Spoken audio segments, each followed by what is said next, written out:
Ladies and gentlemen, welcome back to another video where today we've got some pretty funny and entertaining news. It appears that the far right has now got a political party in the UK that actually could scarily become quite a prominent party. And it's a party that's going to be led by one of the most far right politicians we have in the UK, which is Rupert Lowe. Now, he has announced this national party, Restore Britain, yesterday, and we know from a lot of his tweets, a lot of his policy suggestions, and a lot of his, rhetoric that he is very dangerous if he is near power with some of the things he wants to do. Like, for example, obviously deporting all illegal migrants in a very inhumane way. He wants to also start deporting legal migrants, people who have been working here, deport people because of their religion. He's not afraid to be, like, quite literally outwardly racist for absolutely no reason, because he thinks that what he's saying is right.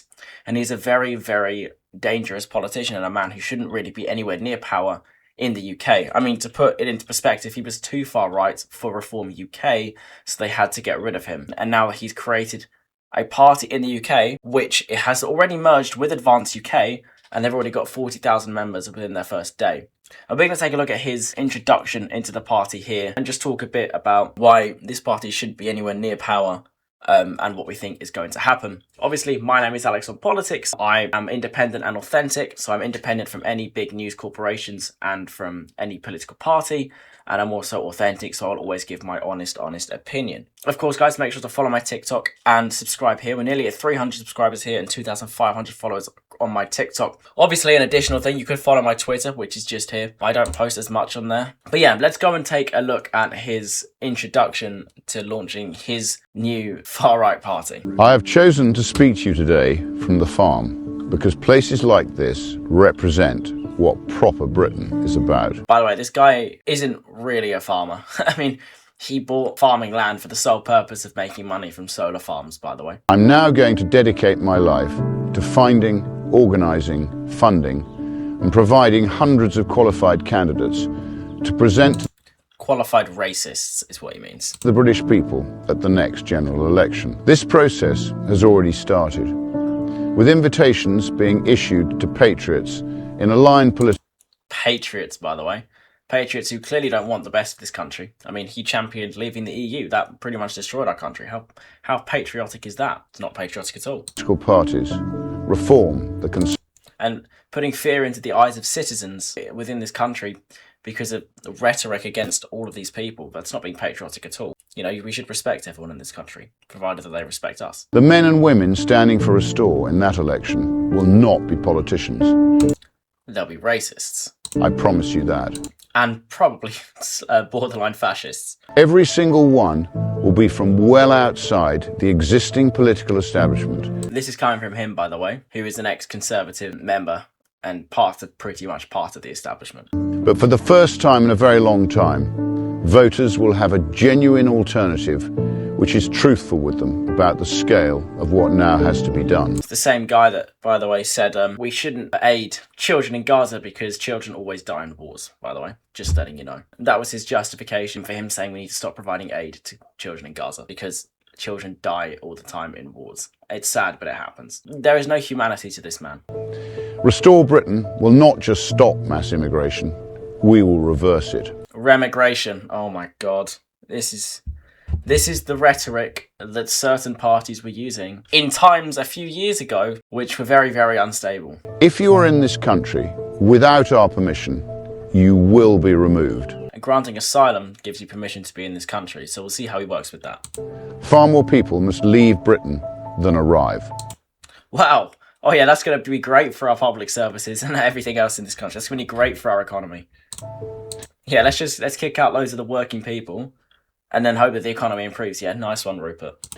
If a foreign national is unable to speak English, lives in social housing, claims benefits, refuses to work, fails to integrate, commits crime, or even actively hates our way of life and wishes to do us harm, then they must leave or be made to leave. What do you mean? What does he mean actively trying to do us harm, bro? This is just stupid. How are you going to determine that? This is gonna be like 0.00001% of all immigrants in the UK. Like, come on. No one's actively hating the UK. Because he puts these messages out as if like there's so many of them. There really isn't. Like, yes, there are people in this country that don't particularly like the way we live, but it's a huge minority. For women and children. That, I promise you.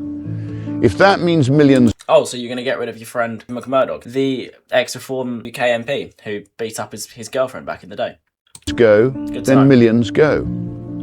We're constantly told that the economy needs vast swathes of low-skilled migrants. We know that's simply not true. Well, if it wasn't true, then surely all of those jobs would have been taken by British people already, right? Standing here today on the farm, I know exactly what it means to deal with energy bills, labour shortages, yeah, so he knows exactly what it's like to deal with labour shortages, but he wants to remove people from this country, therefore creating even bigger labour shortages. And energy bills, yet he started his own solar farm, so effectively he doesn't actually pay that high energy bills himself. We will dismantle bloated quangos and the overbearing HR culture. We must crush parasites. We will remove rights for workers. We will make them slaves to the CEOs and all of them above. We will celebrate our Christian heritage and the identity that built and shaped this country. Responsibility, restraint, forgiveness, duty, and fairness. In short, a high-trust society. That will mean defending our culture. That will Here we go again. Oh, and we've got our first mention resisting the relentless creep of radical Islam. Yes, of course, because that is rife within the UK. Once again, we know that there are some radical Islamists, as there are radicals of every single religion in this country. Don't know why he just chooses to single out Islam all the time. Notice how he doesn't say anything about Christian nationalist movements in the UK that actively try and do the same thing that radical Islamists do, but to other religions as well. Banning the burqa. Alright, restricting what people can wear, but we're protecting free speech, right? Doesn't make any sense. Outlawing Sharia law. Doesn't exist in this country. Block. And even if it does, it doesn't overrule the UK courts. It will be difficult and it will be painful. It'll be painful fucking washing him in if he ever becomes Prime Minister, I'll tell you that. We will restore Britain. Right, shut up now, I've had enough. What do we think? Well, for starters, mate, he is an interesting figure within British politics. He says he's truthful. He's not truthful. He blames every single case of grooming gangs in this country on, you know, Pakistani Muslims, which, yes, there are some Pakistani Muslims which have grooming gangs, but there's also lots of other groups that have also participated in this. You know, we've seen studies where it said that 90% of all of the grooming gang suspects were white English people as well. I don't know why he doesn't choose to talk about that. He always talks about Islam. There's radicals in every single religion that exists in this country. Why don't we just get rid of radical forms of religion in this country? Why does he want to ban the burqa? So he wants to allow people to say what they want, but not wear what they want. You see, it's just weird. We don't force people to wear the burqa here. We give them the choice to wear it. Obviously, if we were forcing it upon people to wear certain things, then yeah, we should ban that, but no one's forcing it here. That's not the culture we live in. This is interesting because this is going to be very weird, but this party is going to put fear into a lot of migrants here in this country. And this party is literally just going to split the right-wing vote. You know, now they've got Reform, they've got the Conservatives, they've got UKIP, they've now got Restore Britain. There are 4 parties now on the right wing of the UK which people can vote for. And if anything, probably means the right wing in the UK has probably died down now. With this party launching now, I think this is pretty much just giving Labour or the Green Party, or even a coalition, to win the next election in 2029. A right-wing party will not outrightly win the next election, which is a good thing. So actually, I thank Rupert Lowe for creating this party because it splits the right-wing votes. Do I think they're going to do anything? They'll win seats here and there. They'll win some by-elections, but I don't think that with Rupert Lowe launching a party, it's going to be the next big thing within British politics. You know, he's constantly going to be fighting the Reform with the Tories, and it's just going to be a shit show, and eventually they're going to be so split that this party will amount to nothing, really. But it's a good thing that they are splitting the vote, because it means that we get a much better party that will probably be running this country than the parties which are trying to, you know, alienate people from our society, you know, punish people for literally just not coming from here. But yeah, this is a slight danger,